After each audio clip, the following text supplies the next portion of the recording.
Ino, Inono, Inomiamolaire.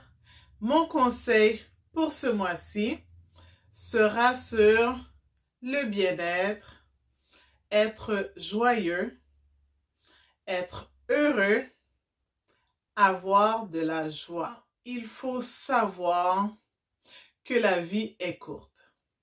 Donc, demain matin, tu peux ne pas te réveiller. Cette nuit, tu peux ne pas te réveiller. Vraiment apprécier la vie et savoir qu'elle est courte.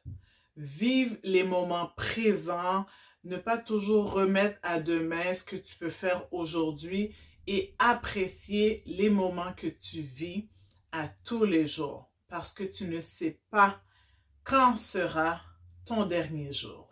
Faire un bilan quotidiennement. Faire un bilan à tous les jours de choses, d'activités qui t'ont procuré de la joie, qui t'ont fait te sentir bien à l'intérieur, que tu t'es sentie heureuse en les effectuant. Alors, en faisant ce bilan à tous les jours, quotidiennement, tu vas te rendre compte que oui, il y a des choses, des activités ou même des personnes qui vont t'apporter de la joie, à être heureuse et te sentir bien. Reconnaître ce qui te procure du bien-être, de la joie.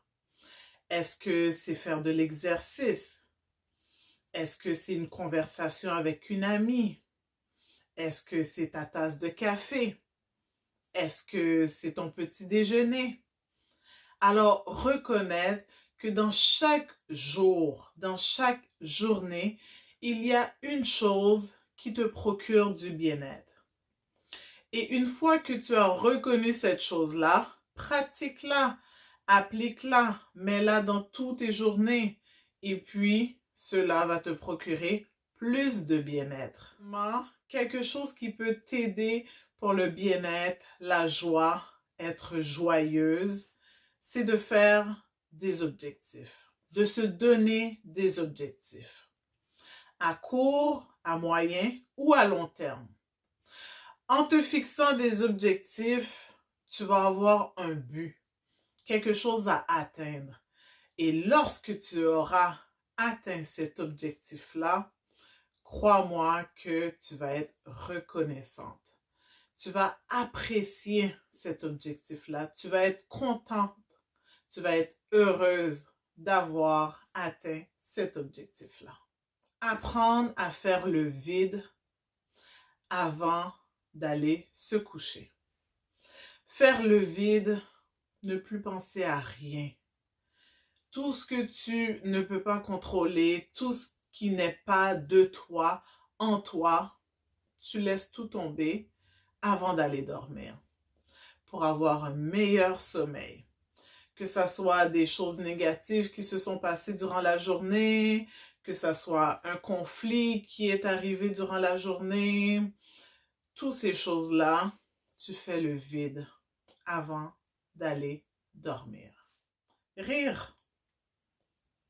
Que tu regardes une vidéo comique, que tu lis des blagues, vraiment des choses qui vont te faire rire, qui vont te faire sourire, qui vont te faire plaisir.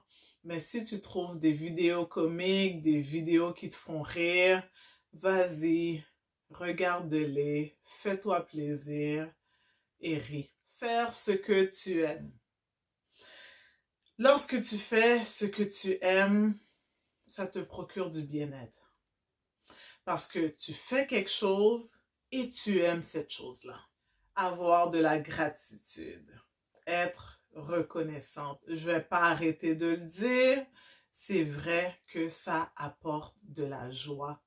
Lorsque tu es reconnaissante, lorsque tu as de la gratitude pour les choses que tu as, pour les choses que tu possèdes, c'est vraiment gratifiant.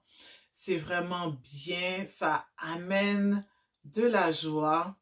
Tu es plus joyeuse, tu es plus heureuse en sachant que tu apprécies ce que tu as. C'est d'avoir un regard sur le passé.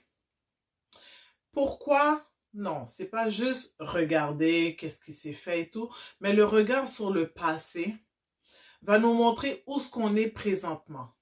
Donc, en regardant en arrière, tu vas voir tout ce que tu as parcouru, tous les chemins que tu as passés à travers pour être là où tu es aujourd'hui. Alors, c'est bien parfois d'avoir un regard sur notre passé pour le bien-être, être joyeuse, être heureuse, avoir de la joie.